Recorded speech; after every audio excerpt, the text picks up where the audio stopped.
Hello, and welcome to another episode of Crunchy Stewardship. My name is Katie Jones. And my name is Chrissy Rombach. We are two cousins who are passionate about learning and sharing knowledge to equip others to steward their spiritual, mental, emotional, financial, and physical health in order to honor God in every aspect of their lives.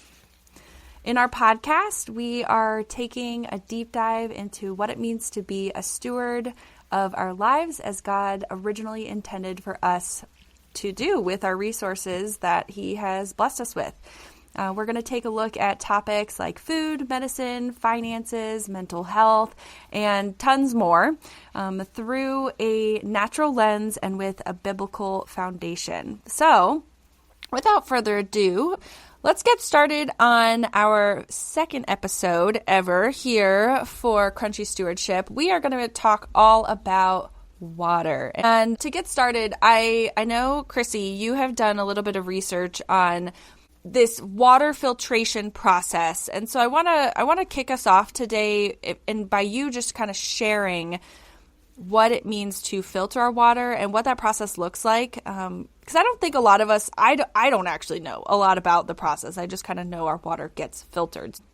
Yeah, so the infamous dihydrogen peroxide, or H2O, water treatment process generally has about 5 steps, and the responsibility of water treatment kind of comes down to either the city or the county, depending on where you live in the United States. And so the basis that I went off of was smack in the middle of the country. I said Denver.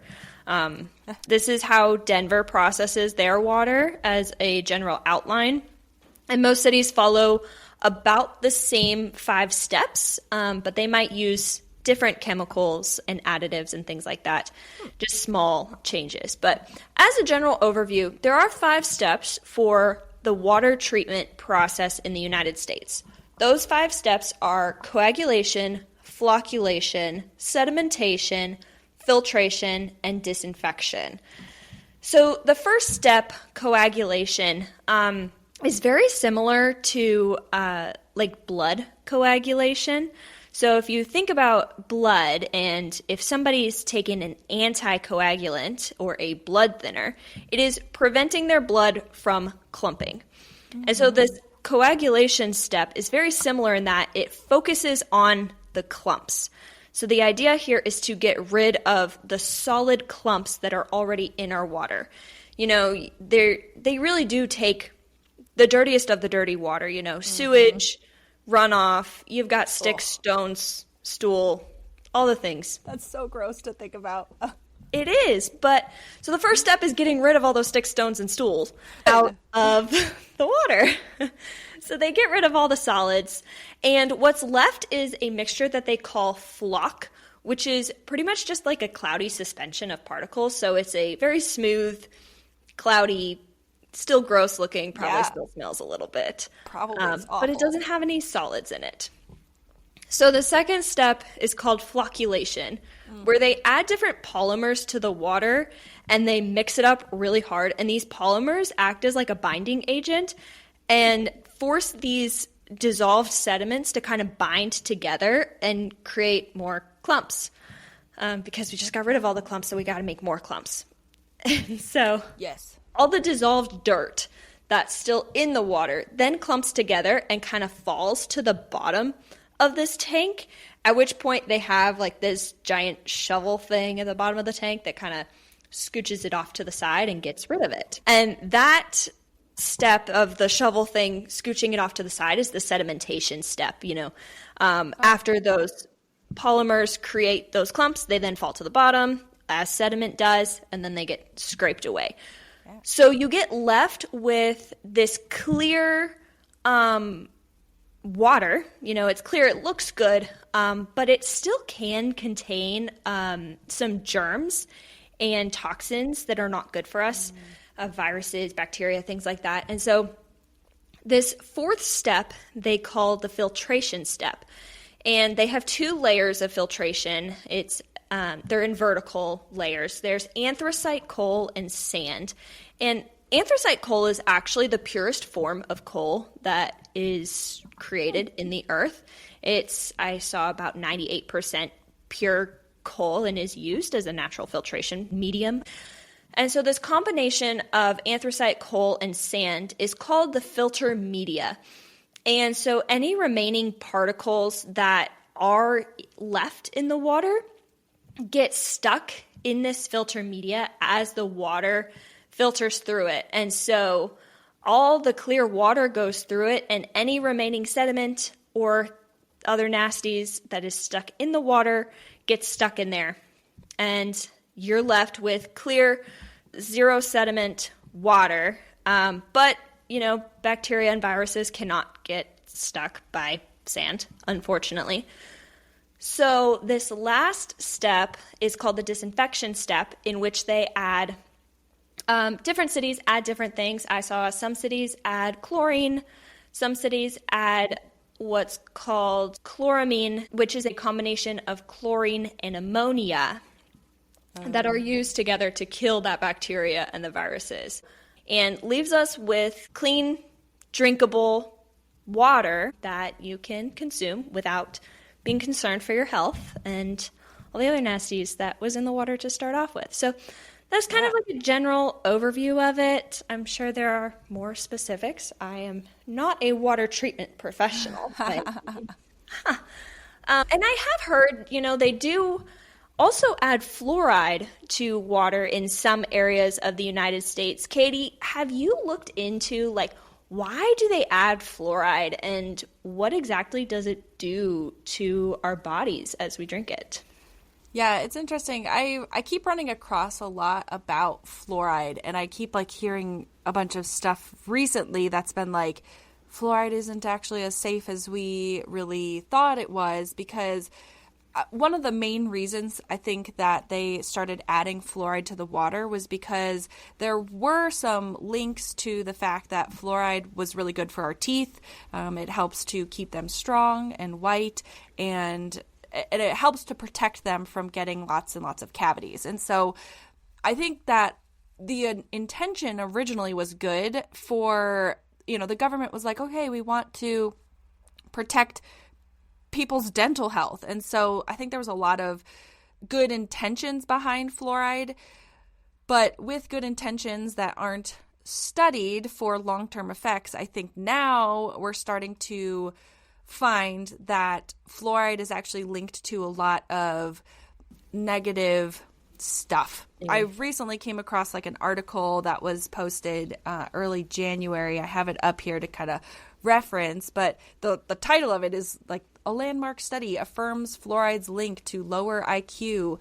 And there's been a lot of things like that where fluoride is actually linked to neurodevelopment and cognition issues. So that there's an impact on these things, especially in children whose brains are not fully developed. They're obviously they're so young, and they can be impacted by these kinds of things in a harsher way than us as adults can. And so I've always kind of known, okay, children really shouldn't have fluoride toothpaste. We should be doing fluoride-free toothpaste, but I never really understood why. And so now I've been kind of starting to look into why this is important.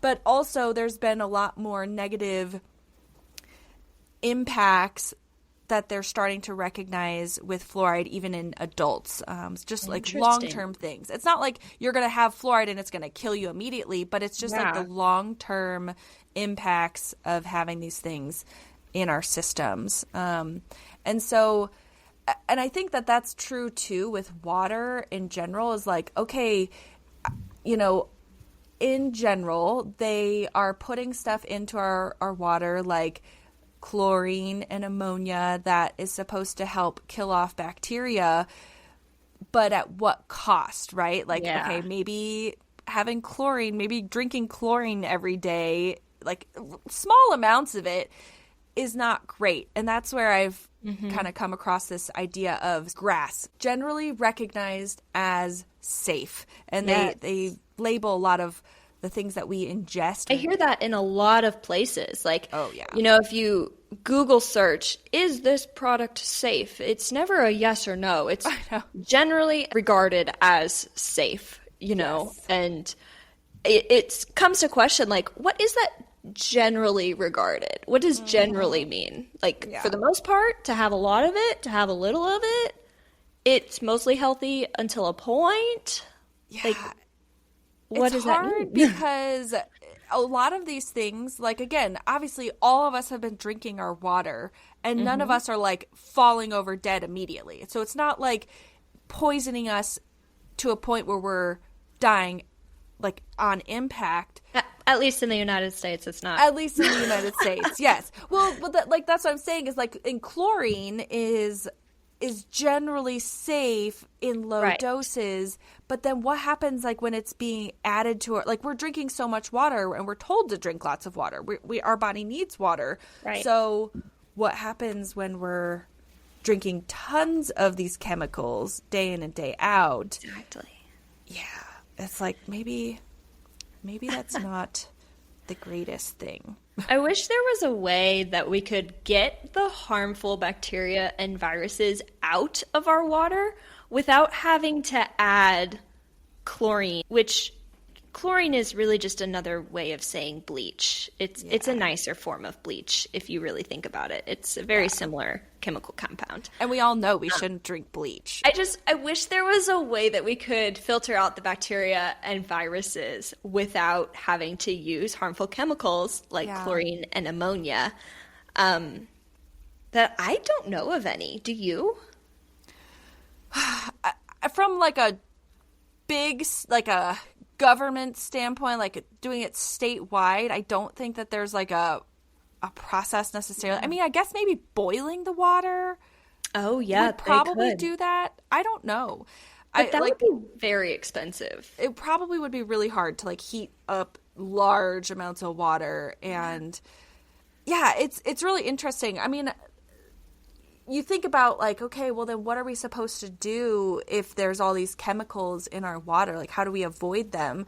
Especially if nowadays, we start to learn, like I read an article from EWG, which we'll link to in the notes so you can take a look at it too.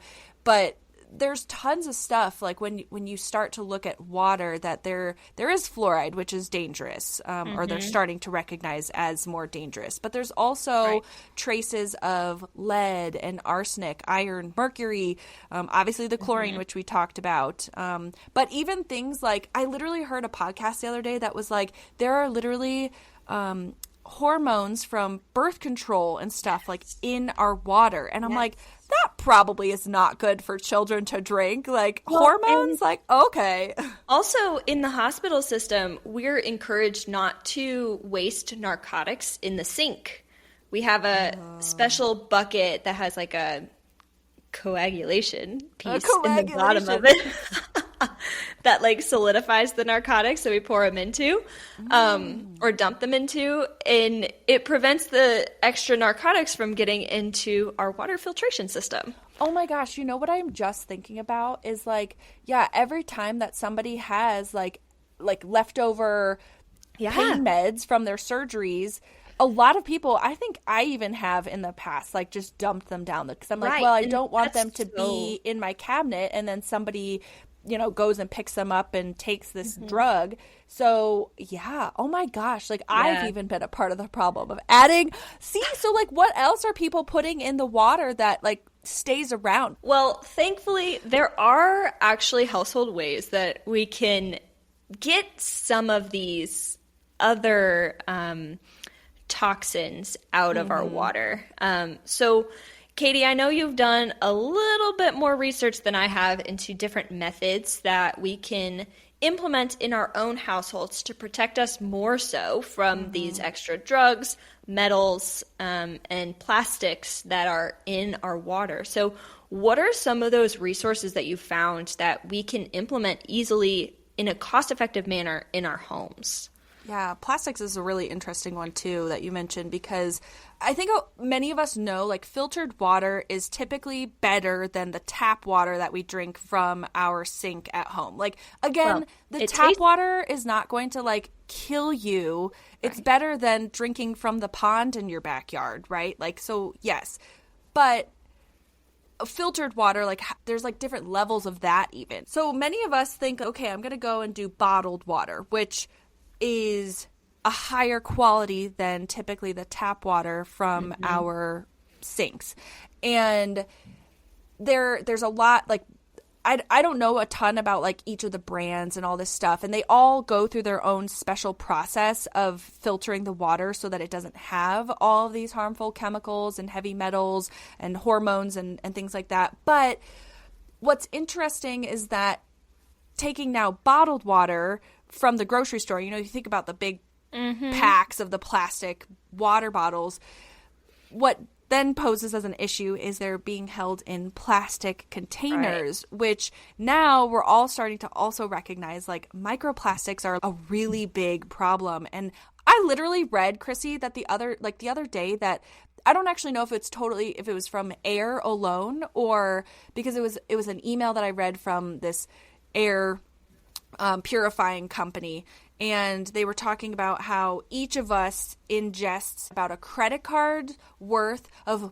microplastics a day. And it's like, oh my word, like that's terrifying. Like literally eating plastic. Like that's how prevalent plastic is in our world these days. And it's like, so I think one of the big things with water too is trying to eliminate as much plastic that it comes in contact with as possible, because whether it's in a bottled water or something else in our household, like it's going to leak very, very, very small amounts of plastic into our water that we're then going and drinking and then putting into our bodies. And I currently drink out of a plastic cup. I know, literally ditto. I have a plastic cup right now too that I'm drinking my little smoothie out of. But it's like, so okay, bottled water is filtered and it's probably better than drinking the tap water from your sink. Yeah, for sure. But we need to be careful about how much we use. And so really quick on another note, for if you're thinking, what other plastics do I have in my kitchen?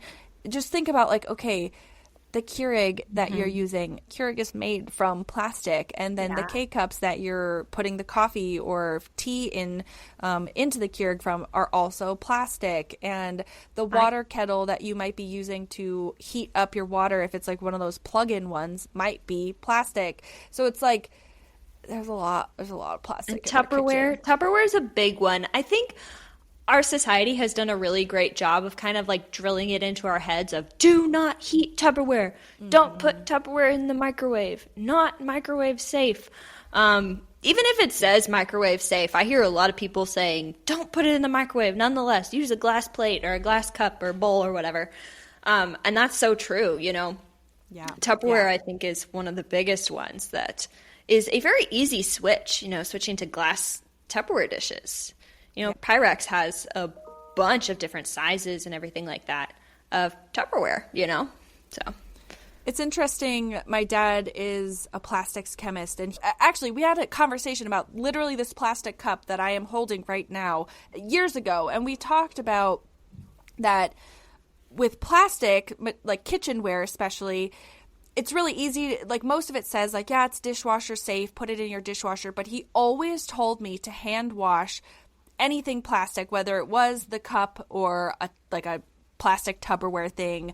And we always talked about it from a standpoint of making that product last longer, because when plastic is heated up, so in the microwave, for example, or in the dishwasher, when it's heated up at these high temperatures, the plastic thing starts to degrade even quicker than it would just if you hand washed it or if just didn't heat it up in general. And so we always talked about it from like a longevity standpoint, but now it's like, oh my gosh, like you think about the breakdown of plastic. Yeah, like every time I would wash it in the dishwasher, it probably starts to like degrade the lining of it, and it starts leaking into my liquids and foods and that makes me remember, like, growing up, we used Tervis tumblers all the time, in I still have Texas. some. Well, they're great. They don't sweat. You keeps your drinks warm or cold or however. But I always wondered, like, our Tervis tumblers started looking gnarly after a few years. And we'd go over to our friend's house, and their Tervis tumblers that were 10 years old just still looked brand new, and they were still really shiny and sparkly. And I asked my mom, like, why do their Tervis tumblers look so much better than ours? She said, oh, we put ours in the dishwasher. It's not very good for them. Yeah. And now I realize, like, oh my gosh, we were breaking down the plastic, and that's all we drank out of. We did not have glass cups to drink out of. Well, so many of us think, like for us, it's so hard too with kids because kids drop things, and if they're glass, inevitably they're going to break if they get dropped enough or from the right height, and plastic obviously doesn't do that, so it does last longer from that standpoint.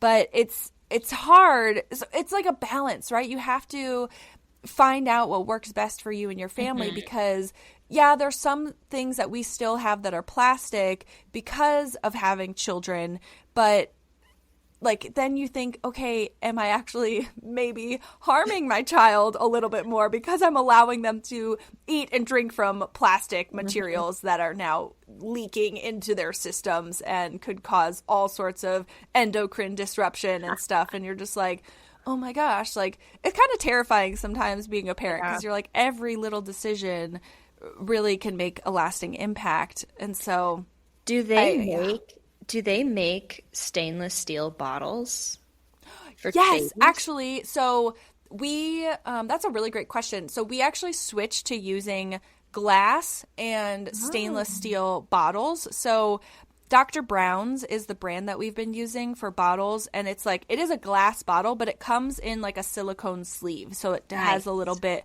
more of like a protection to it.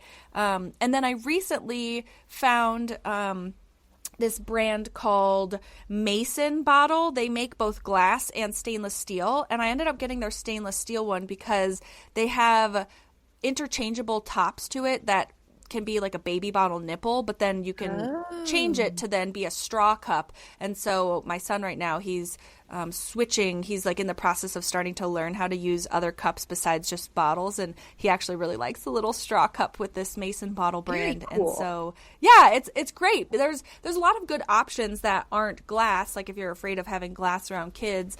So stainless steel is one of the safest products for the kitchen, whether it's like cooking materials or drinking or plates or whatever. So it's not always like the nicest because stainless steel can be really loud too when you bang it on stuff. Like but dropping a stainless steel water bottle in a silent classroom.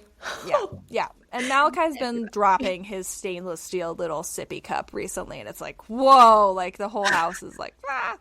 So, but the other thing, filtering our water is, I think, one of the keys to the whole puzzle, because we can't really rely on our city or county or state or whatever. Like we can't rely on the government to just fix this problem because it's such a big, you think about the big water filtration plants, like they're so huge, and to change anything costs a lot of money on how they're going to do it. So using different chemicals is not always going to be like we're going to do this today and it's going to be fixed. So we as consumers have to be very aware of what we're putting into our bodies. And so finding a filtered water is important. Maybe not choosing plastic as like a plastic water bottle, but instead looking for like a water filtration system for our house.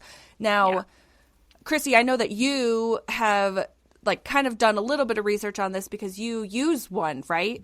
Yes, I do. My husband and I, we use a Brita water filter, and I love it. It really does change the taste and the flavor of our water. Like our tap water kind of just has like a meh taste to it. And the Brita creates like a more depth to the flavor of the like water. Freshness, maybe. I sound like a water sommelier right now. That's actually a thing. Did you know that? Water sommelier? Really? I'm like, I know about wine people, like, but No, water. Wow. Yes, it is a job.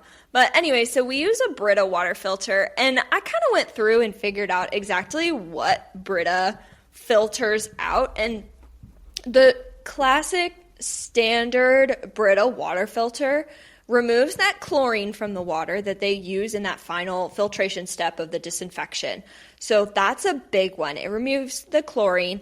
It also removes a lot of heavy metals like mercury, copper, and cadmium from our water, which unfortunately a lot of those might not be in the water when it leaves the water treatment plant. But think about it, if your underground water pipes are 50, 60 years old, they might be made of these heavy metals instead of PVC, which PVC is plastic, so I don't know which is better. Is there really even a good system to use? I'm like, we're all doomed. Let's go back to the Roman stone, how the Roman aqueducts. Let's go back to that. But anyways, they also do remove those microplastics from the water if you do have PVC pipes instead of the metal pipes that release plastics. The Brita water filter does remove microplastics and asbestos. Yeah. So that's a big one, especially if you live in an older community where a lot of homes were built using products that contain asbestos. That is a good one. Now, the one thing that the standard Brita filter does not remove is lead, which is a very common heavy metal that does get into our water from pipes. And, there's lead in soil and the ground and things like that. And so Brita does have an elite version of their filter that does remove lead and some additional heavy metals from the water. But then after that, you kind of have to think like, okay, well, is my Brita water pitcher made of plastic? And if so, maybe I could filter the water into a glass jug. That's a great idea. If you have a glass water pitcher, Brita does make attachments for the faucet in the sink. And so you can put that attachment on and fill up a glass water pitcher. And there you go. Or just fill it up straight into your water cup.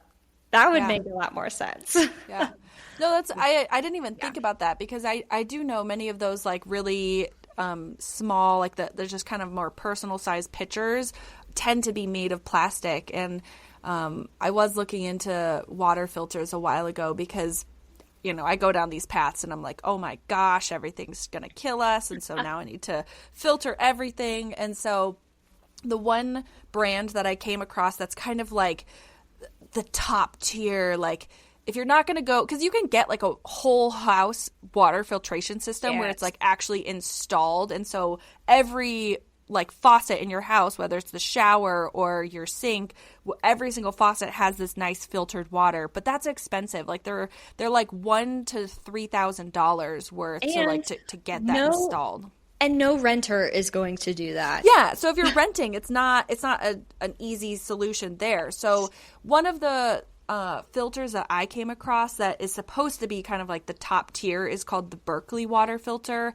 And it is a stainless steel basin. They make a bunch of different sizes. The smallest one is considered their travel size, but it's still it's a big container that would sit on your counter, and it uses reverse osmosis.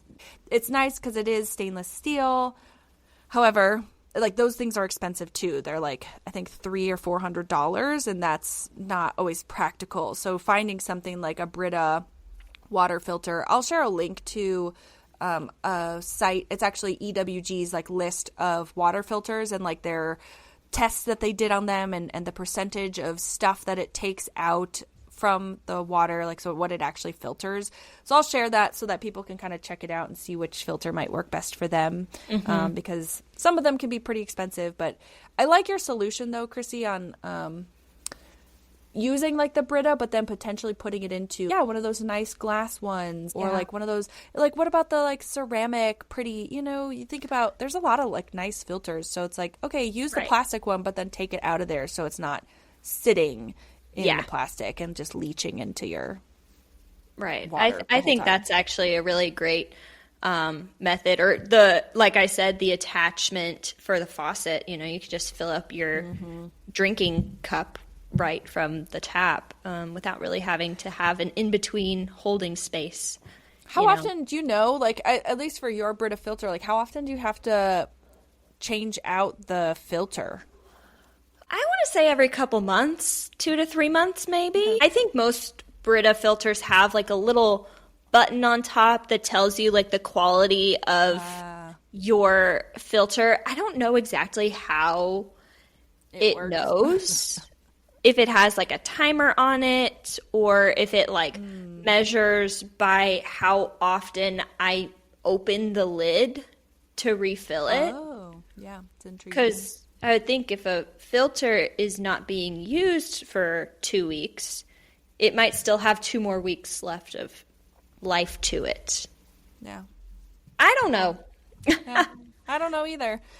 And that's kind of the whole point of our show, is like, we are definitely not the experts here on any of this, and we just love getting to share what we're learning about all of this. And I think, you know, as we continue moving forward, we want to talk about some of these like key areas of toxin. You know, our last episode was on food.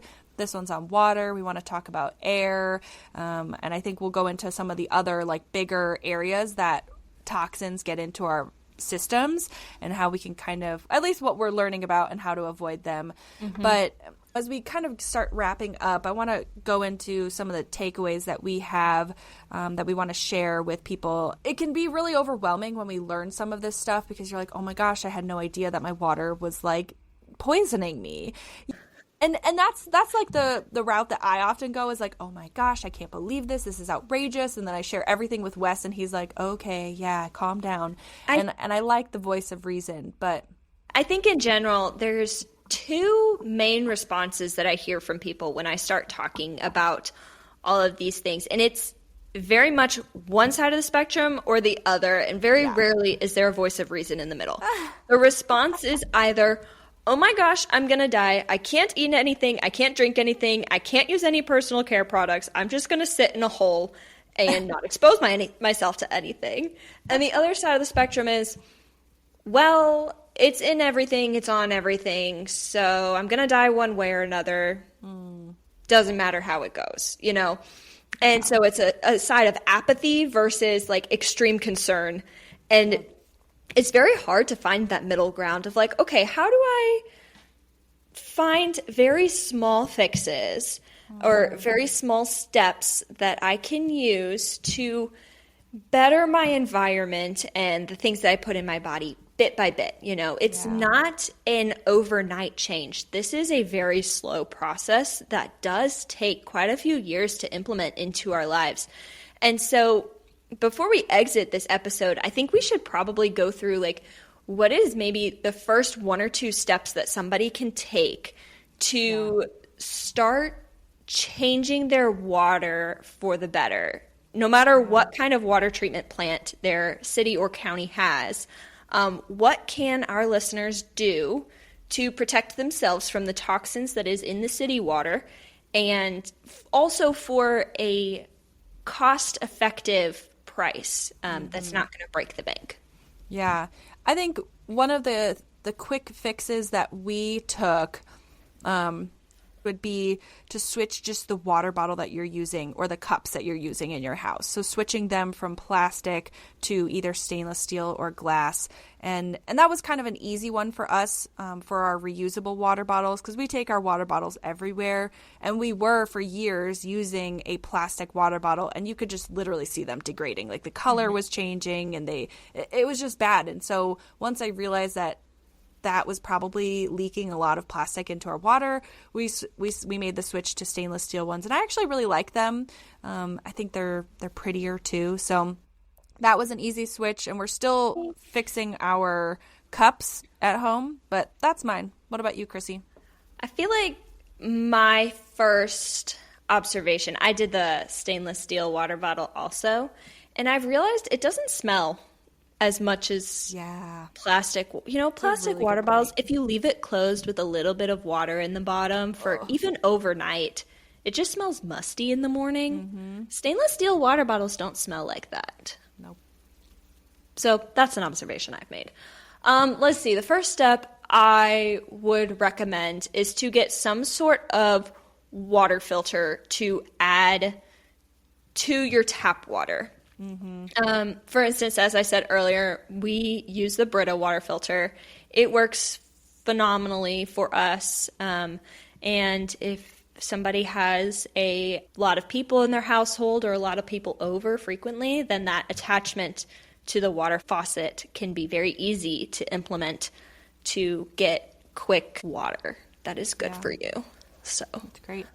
We'll share links to most of the stuff that we mentioned today. And if you have any questions about something we mentioned and we didn't add a link to, we would encourage you to join us over in our Facebook group that we've created called Crunchy Christian Mamas on a Budget, because I think one of the things, again, that we're really serious about is that we want to take these steps to become as non-toxic as possible, but also be good stewards of our finances and not do the whole overload where we're like, I need to go get a whole house filtration system and I need to buy all organic foods and I need to do this and that and change out everything, because again, that can be overwhelming, but it can be really expensive. And so we want to support each other in this journey to being less toxic in our lives, but do it on a budget. So come join us over on Facebook and let's keep chatting about this and share what you've learned, because again, Chrissy and I here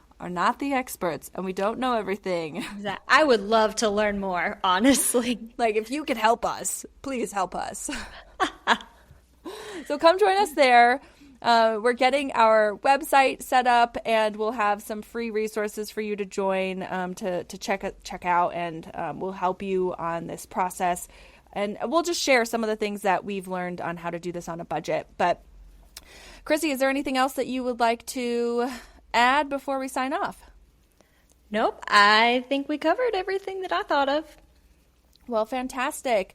We pray over all of you guys and just hope that these episodes can be helpful in your journey to being a better steward of everything, of your body, of your mind, your soul, your spirit, your finances, and your families. So praying that this episode was helpful for you, and we will see you next time.